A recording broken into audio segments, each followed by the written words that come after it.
రామోజీరావు గారి మరణ వార్త ఈరోజు ఉదయమే చాలా బాధ కలిగించింది.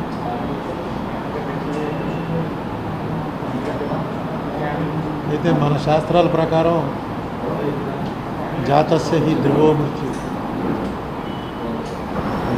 మాంసాంసి జీర్ణాని యథా విహాయ నవాని గృహాని నరోపరాణి. ఏ రకంగా అయితే జీర్ణ వస్త్రాలని త్యజించి కొత్త బట్టలు వేసుకోవటం ఎలాగో ఈ జన్మ చాలించడం కూడా అలాంటిది.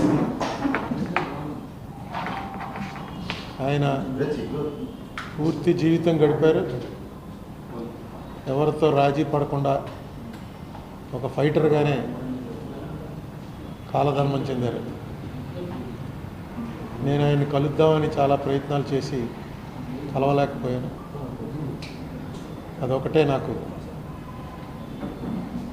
అసంతృప్తి ఉంది. కానీ ఆయన ఏ రంగంలో ప్రవేశించిన ఆ రంగంలో ఒక సెలబ్రిటీ స్థాయికి ఎదగగలిగారు.